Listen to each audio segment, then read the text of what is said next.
இயேசுவே உன் ஆத்தும நேசர். ஏசாயா 38வது அதிகாரம் 17 19 வரை. இதோ சமாதானத்துக்கு பதிலாக மகா கசப்பு வந்திருந்தது. தேவரீரோ என் ஆத்மாவை நேசித்து அழிவின் குழிக்கு விலக்கினீர். என் பாவங்களையெல்லாம் உமது முதுகுக்கு பின்னாக எறிந்து விட்டீர். பாதாளம் உம்மை துதியாது, மரணம் உம்மை போற்றாது.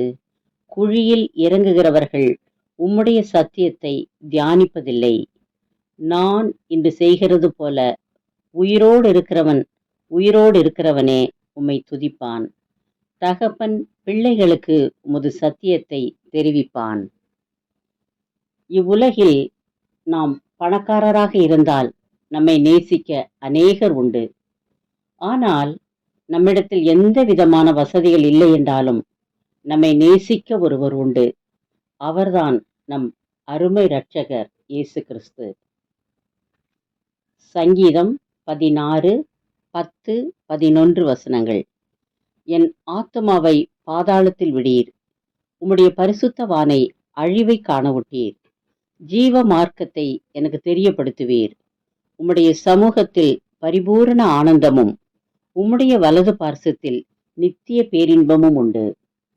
நம்முடைய ஆத்துமா பாவத்திலே வாழ்ந்து மரித்து நரகம் செல்லுகிறதை தேவன் விரும்பாமல் தம் குமாரனாகிய இயேசுவை இவ்வுலகத்திற்கு அனுப்பினார்.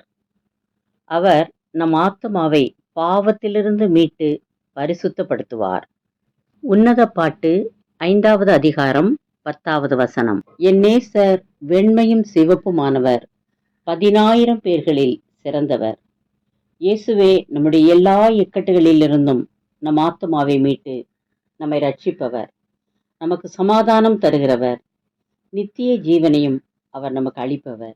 என்னை நேசிக்க யாருமே இல்லை என்று சொல்லுகிறீர்களா? உங்களை உண்மையாய் நேசிக்க இயேசு இருக்கிறார் என்பதை மறவாதேயுங்கள். அவரை நோக்கி பாருங்கள், உங்கள் ஆத்துமா சமாதானம் அடையும். ஜெபம். இயேசுவே, என்னை உம்மிடத்தில் ஒப்பு கொடுக்கிறேன். என்னை நேசியும், ஆசீர்வதியும். ஆமேன். தேங்க்ஸ் ஃபார் வாட்சிங். Like, share, subscribe.